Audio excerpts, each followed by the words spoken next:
সাইয়েদনা মুসা আলাইহিস সালাম জিজ্ঞেস করলেন, ইয়া রাব্বি আয়াগলিবুকান নাওমু, আল্লাহ আপনার কি ঘুমে ধরে না? সুবহানাল্লাহ পড়েন।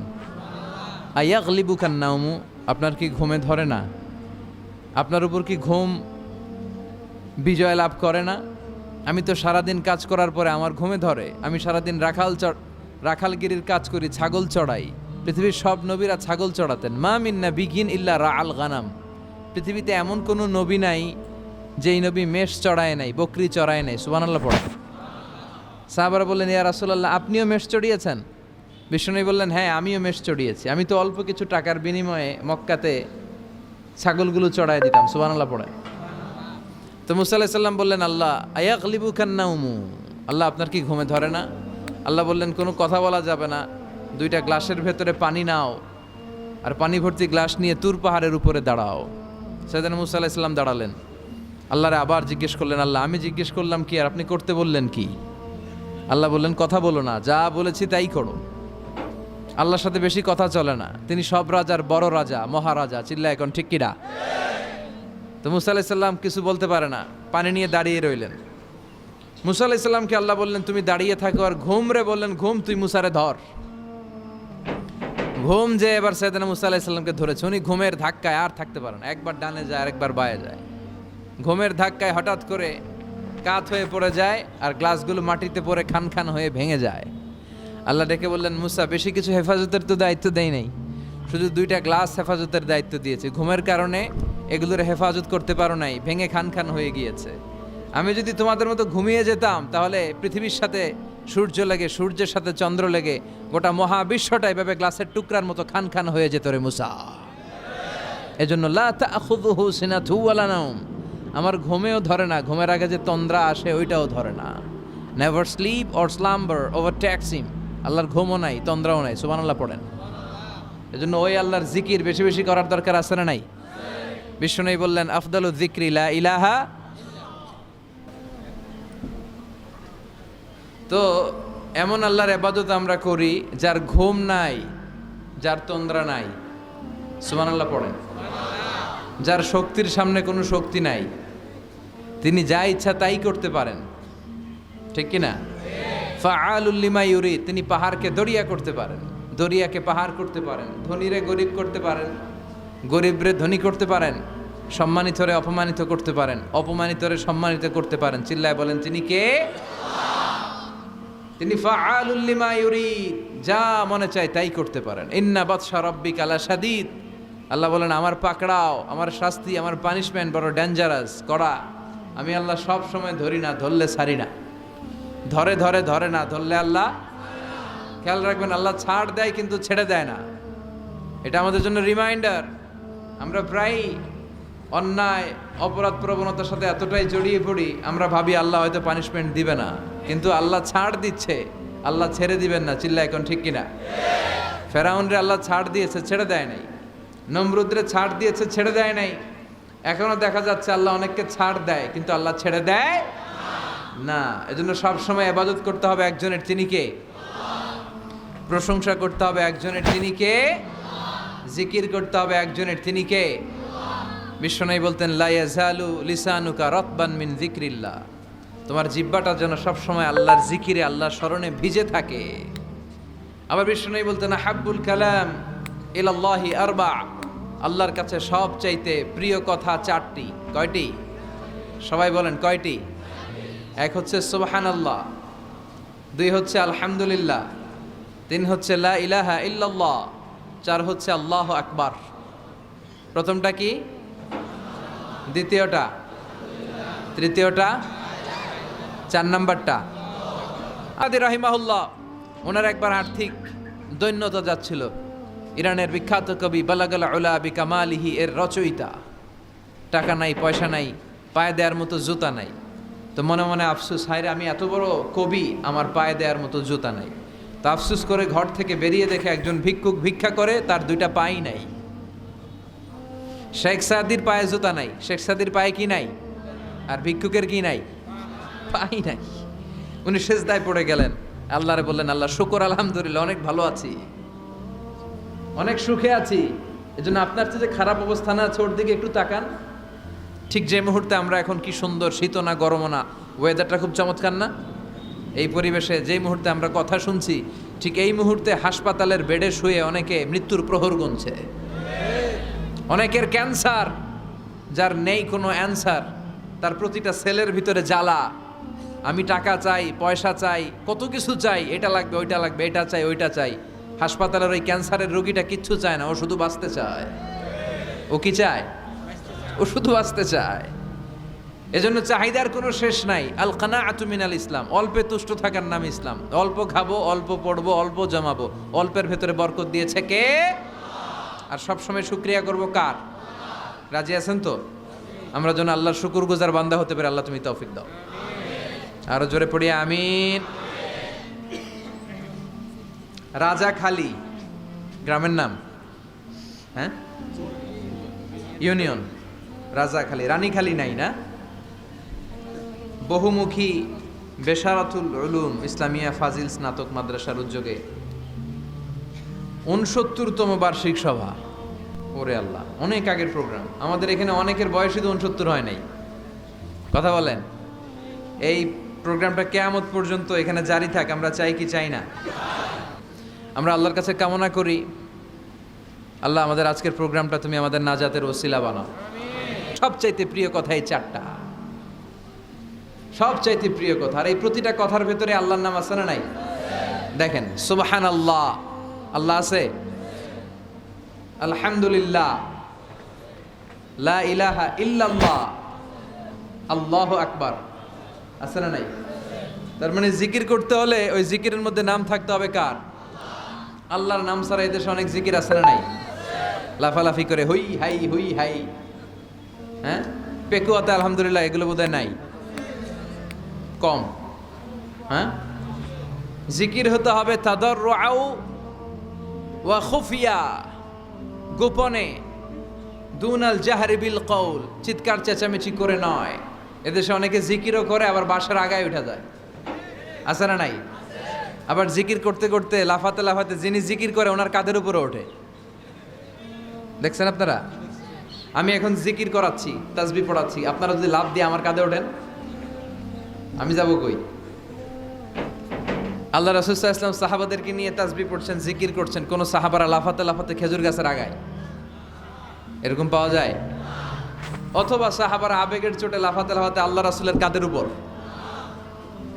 এরকম হয়েছে কোনোদিন? তাহলে এইরকম সিস্টেমে হুই হাই করে লাফালাফি করে কোনো ধরনের জিকির করা যাবে? জিকির করতে হবে হাতের কড়ায়, গুনে গুনে, ভদ্রভাবে। আব্দুল্লাহ ইবনে আমর ইবনে আস তিনি বর্ণনা করেন, রাআইতু রাসূলুল্লাহ সাল্লাল্লাহু আলাইহি ওয়াসাল্লাম ইয়াকিদু তাসবিহা বিয়ামিনি, আমি আল্লাহ রাসূলকে ডান হাতের গিড়ায় এভাবে আস্তে আস্তে তাসবিহ পড়তে দেখেছি।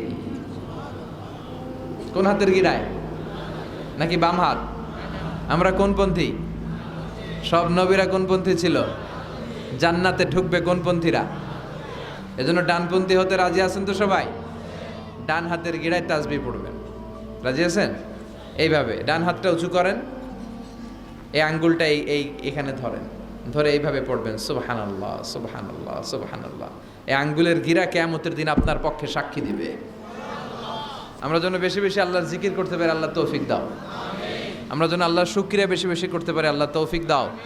বিশ্বনবী দোয়া করতেন, আল্লাহুম্মা জাআলনি সাবুরা ওয়া জাআলনি শাকুরা ওয়া জাআলনি ফি আইনি সগীরা ওয়া ফি আয়ুনিন নাসি কাবীরা। হে আল্লাহ, আপনি আমারে ধৈর্যশীল বান্দা বানান। আল্লাহ, আপনি আমারে শুকরগুজার বানান। আল্লাহ, আমার চোখে আপনি আমারে ছোট বানান, মানুষের চোখে আপনি আমারে বড় বানান। আমিন পড়েন। আমরা শুকরগুজার হতে চাই না, আমরা অভিযোগ করি বেশি, কমপ্লেইন, এটা আল্লাহ আমার দিল না, ওইটা দিল না, এরকম অভিযোগ আছে না নাই? যে অবস্থানে আছে এটাতে খুশি না। এজন্য বিশ্বনবী বলতেন, উনজুর ইলা মান হুয়া আসফালা মিনকা, তোমার চেয়ে যে খারাপ অবস্থানে আছে তার দিকে তাকাও, তাইলে তোমার ভালো লাগবে। ওয়ালা তানজুর ইলা মান হুয়া আ'লা মিনকা, তোমার চেয়ে যে ভালো পজিশনে আছে ওর দিকে তাকিও না, যে খারাপ অবস্থানে আছে ওর দিকে তাকাও। তুমি তোমার অবস্থানে থেকে খুশি নাও, কিন্তু অনেকে আছে তোমার অবস্থানে পৌঁছার জন্য সে লড়াই করে যাচ্ছে আর সংগ্রাম চালিয়ে যাচ্ছে। তোমার জায়গাটাতে পৌঁছা, যেই জায়গায় বসে তুমি আল্লাহরে গালি দাও, তোমার ভাল লাগে না, ওই জায়গাটায় আসা বসা অনেকের কাছে স্বপ্ন, অনেকের কাছে স্বপ্ন। শেখ আমি আপনাদের খেদমতে আমার খুতবার শুরুতে সূরাতুল মুজাম্মিল থেকে 4টি আয়াত তেলাওয়াত করেছি। এই সূরাতুল মুজাম্মিল থেকে কিছু কথা আজকে আমরা শুনবো, ইনশাআল্লাহ। পড়েন। আমি সবসময় তাফসির মাহফিলগুলোর ক্লাসের মতো মনে করি। ক্লাস, আই কনসিডার দিস তাফসির program as a class. I consider myself as a teacher and all the sitting audience as a student of the Holy Quran. আমি মনে করি যে আমি কোরআনের শিক্ষক, আর যারা শুনছে তারা আমাদের ছাত্র। আমার আগে যিনি এখানে কথা বলছিলেন তিনি ছিলেন আমাদের শিক্ষক। এখন আমি একটু করে বসার সুযোগ পাইছি, আমি হয়ে গেছি শিক্ষক, আর আমরা সবাই কোরআনের ছাত্র। খুশি না বেজার? সূরাতুল মুজাম্মিল এটা কোরআনের 29তম পারার একটা সূরা। কততম পারার? এই সূরার আয়াত সংখ্যা 20। আয়াত সংখ্যা কত? এই সূরাটি মাক্কি সূরা। কি সূরা? আচ্ছা, এবার আমি প্রশ্ন করি, আপনারা উত্তর করেন। সূরাতুল মুজাম্মিল কত পারার সূরা? আয়াত সংখ্যা? সূরাটি মাদানী? হ্যাঁ, মাক্কি সূরা। আলহামদুলিল্লাহ পড়েন। এই সূরাটি আল্লাহ তাআলা বিশ্বনবীর নামে ডেডিকেট করেছেন। কার নামে? বিশ্বনবীর অনেকগুলো সুন্দর সুন্দর নাম আছে, শুধু মুহাম্মদ সাল্লাল্লাহু আলাইহি ওয়াসাল্লাম এটাই ওনার নাম নয়, এটা ছাড়াও ওনার অনেক নাম আছে। ওনার একটা নাম আছে আহমদ। কি নাম? ইয়াতি মিন বাদি ইসমুহু আহমদ। মুহাম্মদ ওনার নাম, আহমদ ওনার নাম, তহা ওনার নাম, মুজাম্মিল এটা ওনার একটা নাম, মুদ্দাসির এটা ওনার একটা নাম, আবুল কাসেম এটার ওনার একটা নাম, কুনিয়াত। তো বিশ্বনবীর নামে এই সূরাটাকে ডেডিকেট করেছে কে? বিশ্বনবীকে আল্লাহ তাআলা এই সূরার ভেতরে অনেকগুলো ইনস্ট্রাকশন, গাইডলাইন দিয়েছে, পথ নির্দেশিকা। এগুলো আমাদের জীবনেও কাজে লাগবে, ঠিক কিনা? তো এই আল মুজাম্মিল বিশ্বনবীর নামে ডেডিকেট করা একটি সূরা। আবার এই নামে আমাদেরও অনেকের নাম পাওয়া যায়, আছে না নাই? এখানে মুজাম্মিল ভাই কে কে আছে দেখি? মুজাম্মিল কেউ আছে মুজাম্মিল নামে? আছে তো, মাশাআল্লাহ। আল্লাহ মুজাম্মিল ভাইদেরকেও তুমি কবুল করো। তো এই সূরার একটা কেন্দ্রীয় আলোচক বিষয় আছে, central subject matter, central theme of the Surah Al Muzzammil. এই পুরো 20টা আয়াতে আল্লাহ কি বুঝাতে চাইলেন, আগে সংক্ষেপে এটা আমি বলি। এই পুরো সূরার ভেতরে কেন্দ্রীয় যে আলোচ্য বিষয়টা আল্লাহ আমাদেরকে জানাতে চাইলেন সেটা হচ্ছে আমাদেরকে যে কোনো কাজে নামার আগে নিজেকে প্রস্তুত করে নিতে হবে। বুঝতে পেরেছেন? You have to take huge preparation for a successful mission. আপনি যদি কোনো মিশনে নামতে চান, আপনাকে you have to take preparation, you have to be prepared. নিজেকে প্রস্তুত করে নিতে হবে। বিশ্বনবীকে আল্লাহ তাআলা বড় একটা মিশনে নামাবেন, নবুয়তির মিশন, দাওয়াতি কাজের মিশন, আল্লাহর জমিনে আল্লাহর দ্বীনকে বাস্তবায়নের মিশন, পৃথিবীর বুকে কালিমার পতাকা গেড়ে দেওয়ার মিশন। চিল্লা এখন ঠিক কিনা? এত বড় মিশন যে নবী পালন করবে, ওই নবীর প্রিপারেশনের দরকার আছে না নাই? তাহলে এই পুরো সূরার মূল কথা হচ্ছে প্রিপারেশন ফর এ মিশন, মিশনের জন্য প্রস্তুতি গ্রহণ করা। Good preparation is a prerequisite for a successful mission. আপনি যদি একটা মিশনে সফল হতে চান, আপনাকে প্রস্তুতি নিতে হবে। কে নিতে হবে? সবাই বলে প্রিপারেশন নিতে হবে। প্রিপারেশন যদি ভালো হয়, কাজের ফলাফলও। প্রিপারেশন যদি খারাপ, ফলাফলও। পরীক্ষার আগে যদি প্রিপারেশন ভালো হয়, গোল্ডেন এ প্লাসের সম্ভাবনা আছে না নাই? ইলেকশনের আগে যদি ভালো প্রস্তুতি নেয়, জয়লাভ করার সম্ভাবনা আছে না নাই? সব কাজে প্রিপারেশন লাগে। এই যে আমরা প্রতিদিন সালাত পড়ি, নামাজ আদায় করি, প্রস্তুতি লাগে না? কি প্রস্তুতি লাগে? ওযু করা লাগে, ঠিক কিনা? ইয়া আইয়ুহাল্লাযীনা আমানু ইযা কুমতুম ইলাস সালাতি ফাগসিলু ওয়ুজুহাকুম ওয়া আইদিয়াকুম ইলাল মারাফিক ওয়ামসাহু বিরুউসিকুম ওয়া আরজুলাকুম ইলাল কা'বাইন। সুবহানাল্লাহ পড়েন। আল্লাহ ডেকে বললেন, গোলাম যখন নামাজে যাবা, নামাজের প্রস্তুতি নাও। কথাটা কার? আগে চেহারা ধৌত করো, হাত দুইটা কনুই পর্যন্ত ধৌত করো, তারপরে মাথা মাসে করো, তারপর পা ধৌত করো, তারপরে সালাত কায়েম করতে যাও। তার মানে সালাত একামাতুস সালাত প্রতিষ্ঠার আগে আপনাকে প্রস্তুতি নিতে হবে। নামাজে যাওয়ার আগে ওযু করা লাগবে, ঠিক কিনা? আবার জুমার নামাজে আপনি যাবেন, এই জুমার নামাজে যাওয়ার আগে প্রস্তুতি আছে না নাই? কি প্রস্তুতি আছে? গোসল করা লাগে, ঠিক কিনা? আতর মাখা লাগে, সুন্দর পারফিউম দেয়া লাগে, তারপর জুমার খুতবা শোনার জন্য মসজিদে আগে আগে যাওয়া লাগে, ঠিক কিনা? তার মানে নামাজের আগে প্রস্তুতি লাগে, জুমার সালাতের আগে প্রস্তুতি লাগে, আবার রোজার আগেও প্রস্তুতি আছে না নাই? বিশ্বনবী রমাদান আল মুবারক আসার 2 মাস আগ থেকে প্রস্তুতি নিতেন।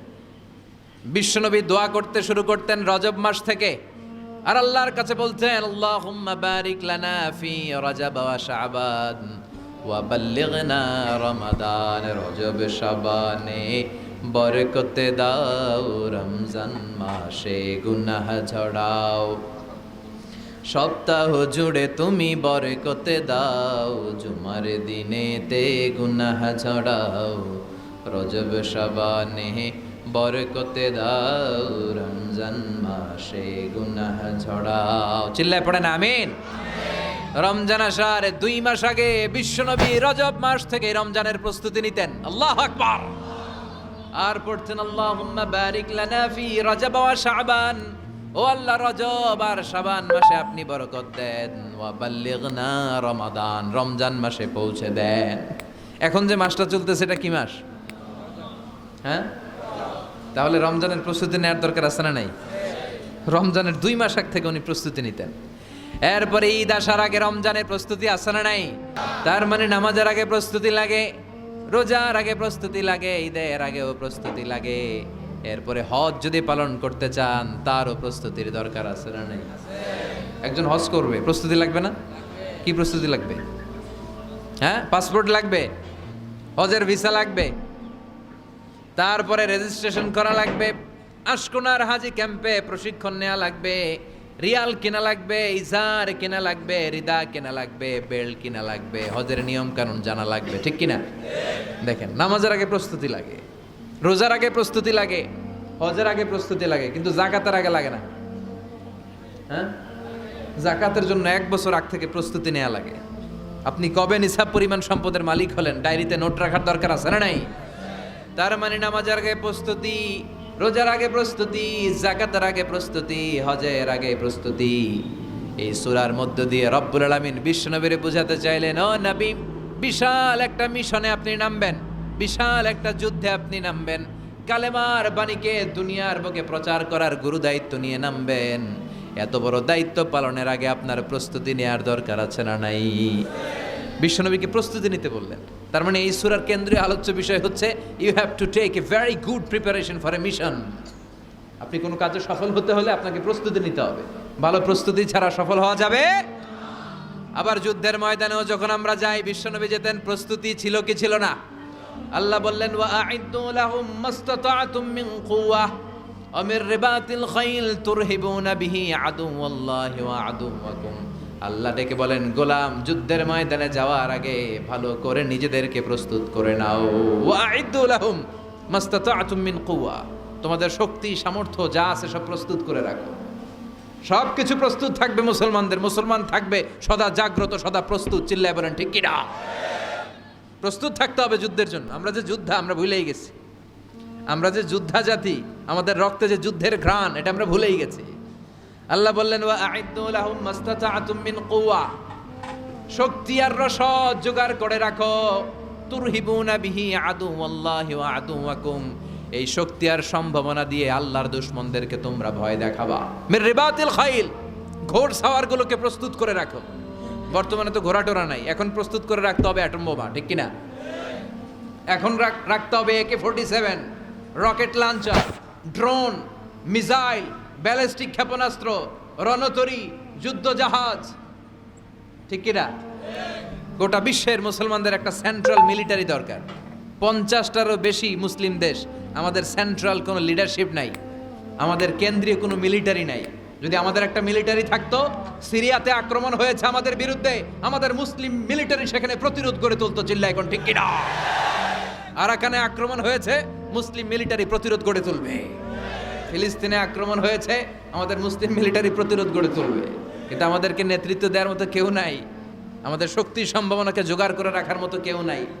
এক রিসেপ তাইয়েব এরদোগান গোটা বিশ্বের যেখানে মুসলমানরা নির্যাতিত ওখানে ছুটে যায়। সে একা কি করবে? এরকম 10টা এরদোগান যদি আমাদের হাতে থাকতো, মুসলমানদের দিকে চোখ রাঙিয়ে কথা বলার সাহস কারো ছিল না। চিল্লা এখন ঠিক কিনা?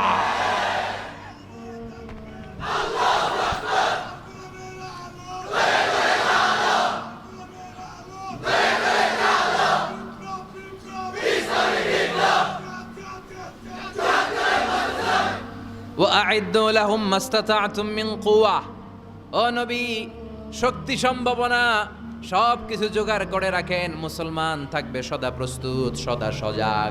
মুসলমানদের বসে থাকার সময় নাই, ঠিক কি না? তার মানে এই পুরো সূরাতে, সূরাতুল মুজাম্মিলে আল্লাহ তাআলা যে সেন্ট্রাল মেসেজটা বিশ্বনবীকে দিতে চাইলেন সেটা হচ্ছে, নবী প্রস্তুতি নেন। লড়াইয়ের প্রস্তুতি, যুদ্ধের প্রস্তুতি, মিশনে নামার প্রস্তুতি। সুবহানাল্লাহ পড়েন। তাহলে সূরাতুল মুজাম্মিলের কেন্দ্রীয় আলোচ্য বিষয় কি? প্রস্তুতি। চিল্লায় বলেন, কেন্দ্রীয় আলোচ্য বিষয় কি? প্রিপারেশন নিতে হবে, প্রস্তুত থাকতে হবে, ঠিক কিনা? কেন্দ্রীয় আলোচ্য বিষয় আমরা জেনে গেলাম। এবার জানবো কোন প্রেক্ষাপটে এই সূরাটা নাজিল হয়েছে। শুনবেন? মনোযোগ আছে না গেছে? কথা বুঝতে পারতেছেন তো? কথা বোঝা যার না বোঝানো যার? বোঝা যার? সূরাতুল মুজাম্মিল এটা শুধু মাক্কি সূরাই নয়, এটা মাক্কি যুগে নাজিল হওয়া শুরুর দিককার সূরা। কোরআনের নাজিলের দিক থেকে সর্বপ্রথম সূরা কোনটা? সূরাতুল আলাক। ইকরা বিসমি রাব্বিকাল্লাযী খালাক, এই আয়াতগুলো প্রথমে নাজিল হয়েছে। এই সূরা আলাকের প্রথম 5 আয়াতের পরপরই এই সূরা মুজাম্মিল নাজিল করে দিয়েছে কে? তার মানে মাক্কি জীবনের একেবারে শুরুর দিককার সময়। বিশ্বনবীর বয়স তখন 40। কত? সবাই বলেন। 40 বছর বয়সে উনি নবী হয়েছেন। তার মানে আগের জীবনে কি ছিলেন? জালেম ছিলেন, মূর্খ ছিলেন, গোমরা ছিলেন। বিশ্বনবীর পুরো জীবন এটাই আদর্শ। চিল্লায় বলেন ঠিক কিনা? As a father, as a teacher, as a lawgiver, as a lawmaker, as a philosopher, as a reformer of the society, as a commander, as a messenger, Muhammad is the superman of the world. স্বামী হিসেবে, নেতা হিসেবে, বাবা হিসেবে, সমাজ সংস্কারক হিসেবে, আইন প্রণেতা হিসেবে, দার্শনিক হিসেবে, নবী হিসেবে মুহাম্মদ সাল্লাল্লাহু আলাইহি ওয়াসাল্লাম হচ্ছে গোটা বিশ্বের একজন সুপারম্যান। উনি শেষ নবী। ওনার পরে কোনো নবী আছে? লা নাবিয়্যা বা'দি ওয়ালা রাসূলা। বিষ্ণু বলতেন, আমার পরে কোনো নবী নাই, কোনো রাসূল নাই। সাইয়েদনা আদম থেকে নবী আসার যত ধারাবাহিকতা, পুরা চেইনটাকে আল্লাহ তাআলা আমাকে পাঠানোর মাধ্যমে কেটে দিয়েছেন। চিল্লায় এখন ঠিক কিনা? এজন্য বিষ্ণু বলছেন, লা নাবিয়্যা বা'দি ওয়ালা রাসূলা, আমার পরে কোনো নবী নাই, কোনো রাসূল নাই। তবে লাউ কানা বা'দি নাবিয়্যুন লাকানা উমর, আমার পরে যদি নবী হওয়ার যোগ্যতা কারো থাকে, আমার ওমরের সেই যোগ্যতা আছে। ঠিক কি না? প্রভু তুমি বলেছো রাসূল দেবে না, বলনি দেবে না ওমর, বলনি দেবে না হামজা তারিক, খালিদ বিজয়ী সমর। প্রভু তুমি বলেছো রাসূল দেবে না, বলনি দেবে না ওমর, বলনি দেবে না হামজা তারিক, খালিদ বিজয়ী সমর। প্রভু তুমি বলেছো রাসূল দেবে না। আলহামদুলিল্লাহ পড়েন। শেষ নবী, শেষ রাসূল, তারপরে কোনো রাসূল নাই। ওনার জীবনটা এমন জীবন, নবুয়তের পরের জীবন যেমনি আমাদের জন্য আদর্শ, নবুয়তের আগের জীবনটাও আদর্শ করে দিয়েছে কে? এই 40 বছরে উনি নবী হয়েছেন। তার আগে উনি ছিলেন শ্রেষ্ঠ মানুষ, as-সাদিক আল-আমিন। জীবনে মিথ্যা বলছে? ওনার ঘোর শত্রুরাও বাড়ি থেকে অনেক দূরে কোথাও বেড়াতে গেলে ওনার বাসায় ডিপোজিট করে যাইত, ওনার বাসায় আমানত রেখে যাইতো। সুবহানাল্লাহ পড়েন। পার্টি করে আবু জাহিল্লার পার্টি। পার্টি কোন পার্টি? বিশ্বনবী বলতেন, আবু জাহিল্লার পার্টি করে ওর কাছে ডিপোজিট রাখো। ওরা বলতো না, আবু জাহিল্লার দল করি কিন্তু ওর কাছে আমানত রাখা যাবে না। ওর কাছে যদি টাকার প্যাকেট রেখে যায় তাহলে আমার টাকাও শেষ, টাকার প্যাকেটও শেষ। কথা বলেন। আমানতদারিতা নাই। আমানতদারিতা ছিল বিশ্বনবীর মাঝে। ওনার জীবনী নিয়ে যদি কথা বলতে কেউ শুরু করে, কোনো কুল কিনারা খুঁজে পায় না। বিয়ন্ডলেস, বাউন্ডলেস, বটমলেস, এটা তলাবিহীন সাগর। বিশ্বনবীর জীবনীটা একটা সাগর, কিন্তু এই সাগরের কি নাই? কথা বলেন।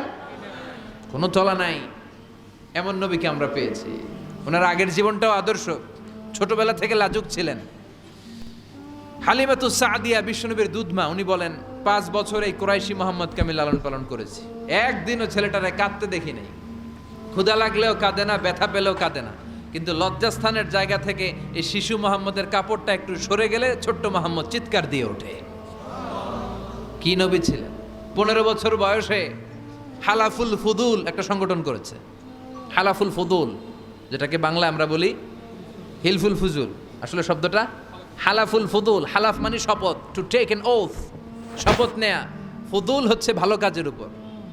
উনি হাতে হাত রেখে যুবকদেরকে নিয়ে মক্কায় আইন করলেন, মক্কার জমিনে কোনো দুর্বলের উপর, মাজলুমের উপর কোনো জালিমের অত্যাচার চলতে দেয়া যাবে না। মক্কার বুকে কোনো টেন্ডারবাজি চলবে না।